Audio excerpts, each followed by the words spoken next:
Halo, saya Sabit Siva Adima. Kali ini saya akan menjelaskan hukum inbrank tanah dari point of view korporasi. Kalau kalian pernah dengar istilah inbrank, mungkin langsung terbayang transaksi properti atau waris mewarisi. Tapi kali ini saya akan ngomongin inbrank dari sudut pandang yang jauh lebih canggih atau lebih sophisticated, yaitu inbrank tanah sebagai instrumen aksi korporasi, khususnya dalam konteks BUMN yang mau melakukan go public atau IPO. Ini bukan sekedar soal hukum agraria, ini perpaduan antara hukum perseroan, hukum pasar modal, hukum agraria, dan strategi korporasi. Dan kita sebagai mahasiswa atau praktisi hukum, ini adalah salah satu topik yang harus kamu kuasai. Oke, kita akan mulai dari fondasi. Apa itu inbrank? Inbrank dari bahasa Belanda.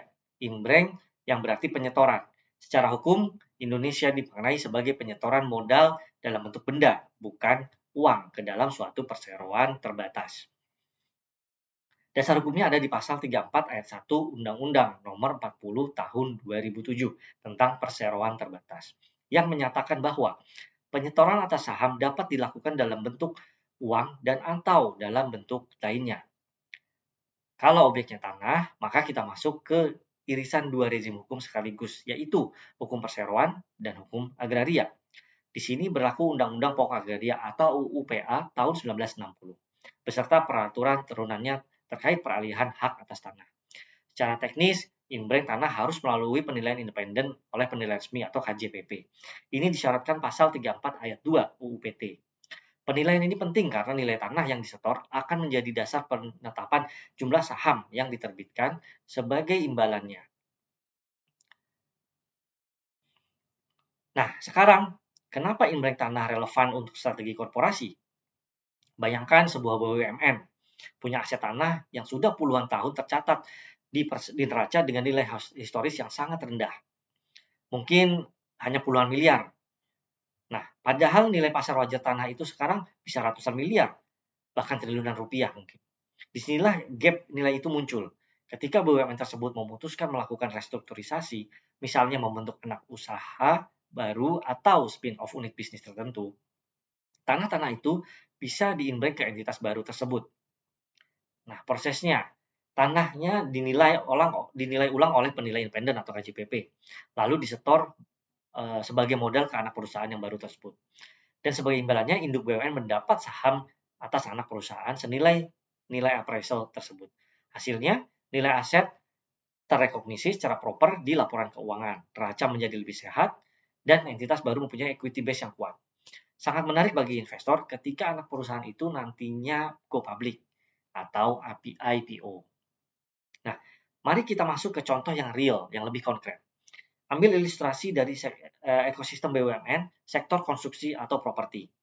Misalnya skenario yang mirip dengan apa yang terjadi pada beberapa anak usaha PT Wijaya Karya Tbk atau WIKA atau PT PP Tbk yang melakukan pemisahan unit bisnis propertinya atau spin-off. Skenario-nya seperti ini. Induk BUMN seperti Wika atau PP memiliki portfolio tanah di berbagai lokasi strategis. Contohnya kawasan industri, mixed use development, dan mungkin lahan pantai atau lainnya. Yang secara total mungkin tercatat di neraca hanya 500 miliar. Berdasarkan nilai historis perolehan mereka. Langkah pertama dilakukan pembentukan anak perusahaan properti berbentuk PT. Nah, ya ini fondasi hukumnya adalah pasal 109 dan seterusnya dalam UPT soal pemisahan atau spin-off. Langkah kedua, dilakukan appraisal independen oleh KJPP yang memiliki izin OJK. Hasilnya, nilai pasar wajar seluruh portfolio tanah itu ternyata, let's say misalnya 8,5 triliun. Ada revaluation surplus hampir 8 triliun yang selama ini tersembunyi. Langkah ketiga, tanah-tanah itu diinbrank ke anak perusahaan. Secara hukum agraria, ini berarti terjadi peralihan hak atas tanah yang wajib diproses melalui PPAT dan didaftarkan ke BPN. Pajak yang timbul PPh final yaitu 2,5% dari nilai transaksi dan BPHTB 5% dari NJOP atau nilai transaksi mana yang lebih besar harus diperhitungkan matang-matang. Karena ini adalah salah satu cost of transaction yang sering dilupakan atau di underestimate. Nah, langkah keempat, anak perusahaan tersebut kini punya total ekuitas berbasis aset sebesar 8,5 triliun. Dengan equity sebesar itu, mereka bisa menarik strategic investor, mengajukan kredit sindikasi, atau yang paling seksi, melakukan IPO di Bursa Efek Indonesia. Dalam proses IPO, nilai equity yang besar ini membuat price to book ratio tetap wajar meski harga penawaran tinggi. Investor institusional merasa nyaman karena underlying asetnya adalah tanah, tangible, bankable, dan nilainya cenderung naik. Ya, contoh nilai atau real pengalaman IPO yang pernah saya handle yang melibatkan Inbreng adalah saat anak perusahaan Wika, yaitu Wika Gedung Tbk atau WG tahun 2017. Dan juga anak perusahaan PT PP, yaitu PT PP Property Tbk, PPRO tahun 2015. Ada beberapa aspek hukum yang wajib diperhatikan dalam proses Inbreng tanah ini. Pertama, persetujuan korporasi. Inbreng aset material pada BUMN tidak bisa diputuskan direksi sendiri. Ini butuh persetujuan RUPS. Bahkan bisa butuh persetujuan Menteri BUMN selaku pemegang saham negara atau mungkin sekarang Danantara. Dan dalam beberapa kasus persetujuannya bisa sampai ke DPR. Nah, yang kedua, ketentuan pasar modal. Kalau induk BUMN sudah TBK, maka Inbreng aset material ke anak perusahaan bisa masuk ke kategori transaksi material dan atau transaksi afiliasi yang diatur dalam POJK nomor 42 tahun 2020. Artinya, kebutuhan keterbukaan informasi, opini kewajaran, bahkan mungkin persetujuan RUPS independen. Ketiga, clean and clear.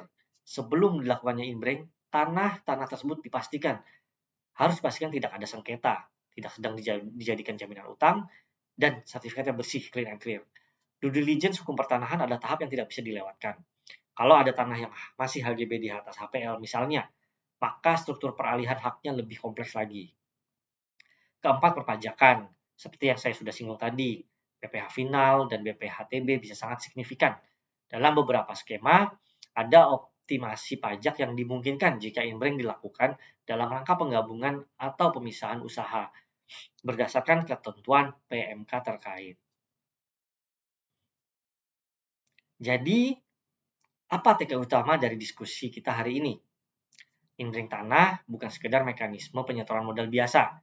Dalam konteks korporasi, modern khususnya BUMN yang sedang berbenah dan mengejar value creation, Inbreng adalah alat transformasi neraca yang powerful.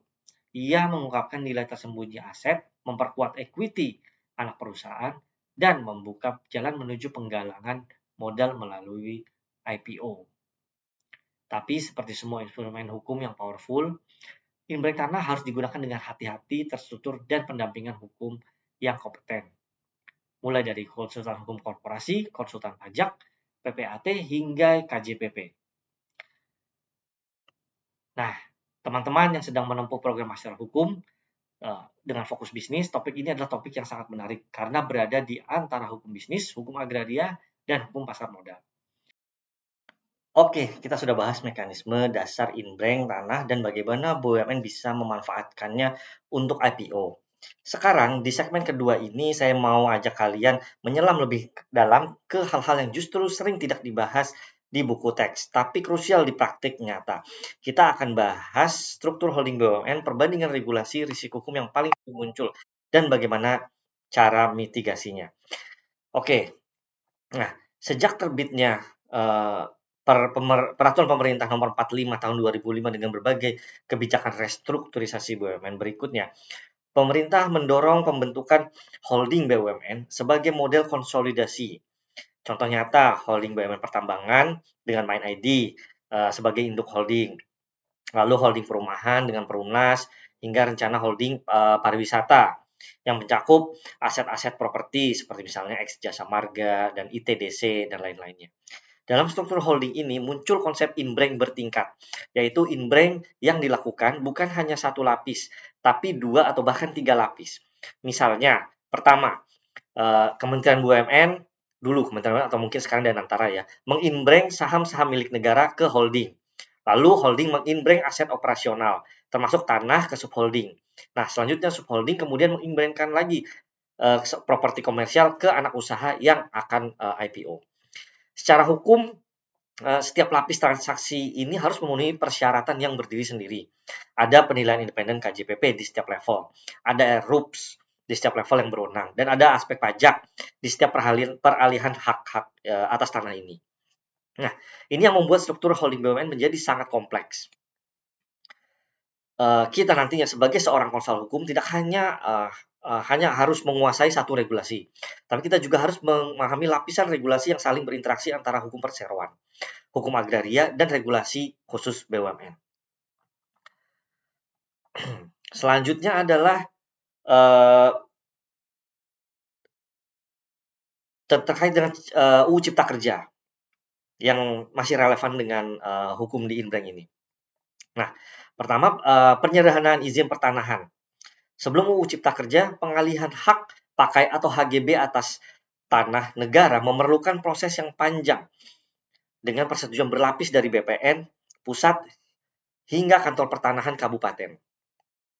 Pasca Cipta Kerja, beberapa prosedur disederhanakan melalui sistem online single submission atau OSS berbasis resiko, meski implementasinya di lapangan masih terus disempurnakan.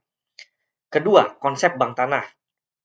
Dibentuk berdasarkan UU Cipta Kerja, Badan Bank Tanah memiliki kewenangan untuk mengelola tanah negara, termasuk lahan-lahan yang dulu statusnya tidak jelas atau terkatung-katung.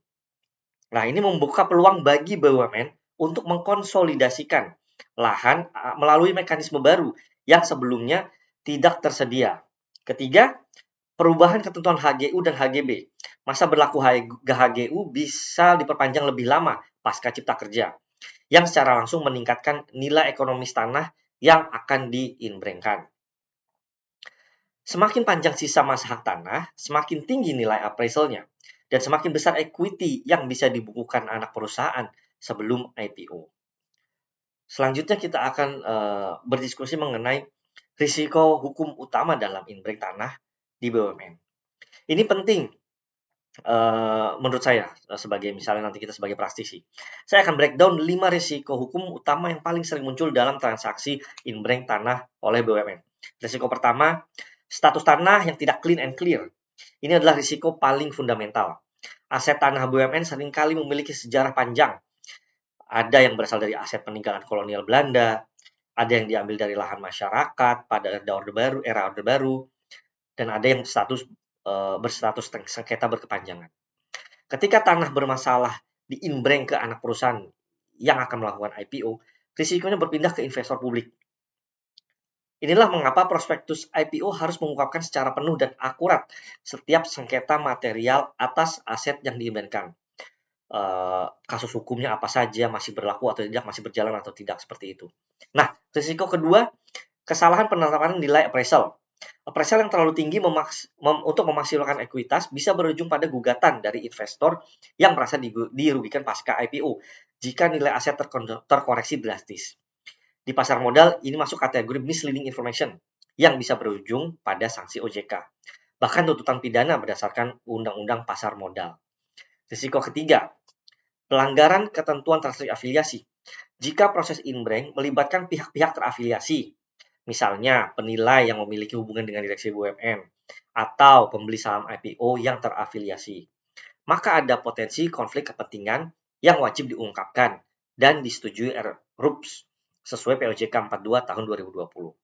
Risiko keempat, sengketa warisan pasca restrukturisasi. Setelah inbreng selesai, bisa timbul gugatan dari pihak ketiga yang mengklaim hak atas tanah yang sudah berpindah. Dalam hukum perdata Indonesia, gugatan kepemilikan tanah memiliki masa kadaluarsa yang panjang. Ini berarti risiko litigasi bisa muncul bahkan bertahun-tahun setelah transaksi selesai. Risiko kelima, kegagalan pendaftaran peralihan hak. Inbreng tanah tidak selesai hanya dengan keputusan RUPS dan akta notaris. Peralihan hak atas tanah baru secara efektif secara hukum setelah didaftarkan di Badan Pertahanan Nasional, BPN. Jika proses ini tertunda atau tidak tuntas, bisa timbul sengketa kepemilikan antara pihak yang mengklaim masih pemegang hak lama dengan anak perusahaan BUMN yang sudah menerima inbreng tersebut. Nah, setelah risiko-risiko tadi, saya akan menjelaskan lagi strategi mitigasi hukum. Tentu setiap risiko punya mitigasinya. Berikut pendekatan yang lazim digunakan oleh tim hukum atau konsultan hukum korporasi dalam menangani transaksi inbreng tanah BUMN. Pertama, due diligence pertanahan yang komprehensif. Ini bukan sekedar mengecek sertifikat, ini sudah benar, ini belum. Tetapi tim hukum perlu menelusuri riwayat kepemilikan, memeriksa BPHTB dan pajak bumi dan bangunan yang belum terbayar, memeriksa putusan pengadilan yang menyangkut tanah tersebut, dan melakukan site visit atau survei untuk memverifikasi kondisi fisik dan penguasaan aktual. Kedua, representasi dan jaminan dalam perjanjian inbreng. Induk BUMN sebagai pihak yang menginbreng harus memberikan pernyataan dan jaminan tertulis bahwa tanah tersebut bebas dari sengketa, tidak sedang dijaminkan, dan tidak ada klaim pihak ketiga. Jaminan ini disertai mekanisme indemnifikasi jika pernyataan terbukti tidak benar pasca transaksi. Ketiga, penggunaan penilai yang independen dan berizin oleh OJK.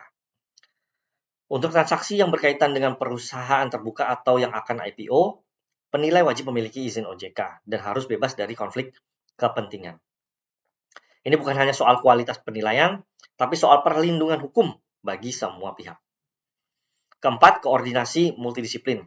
Transaksi inbreng tanah BUMN idealnya melibatkan setidaknya 4 tim profesional secara paralel, yaitu konsultan hukum, korporasi, dan pasar modal, konsultan pajak, PPAT dan notaris yang berpengalaman di pertanahan korporasi, serta penilai publik atau KJPP bersertifikat.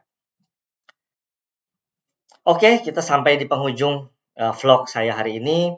Kita sudah membahas inbreng tanah dari sudut pandang mekanisme hukum, contoh kasus BUMN menuju IPO, regulasi yang berlaku, serta risiko dan mitigasinya. Ini adalah topik yang luas dan saya yakin masih banyak sudut yang bisa kita eksplorasi bersama. Terima kasih sudah menonton vlog saya. Semangat terus kita belajar hukum dan sampai jumpa saat wisuda. Terima kasih. Salam.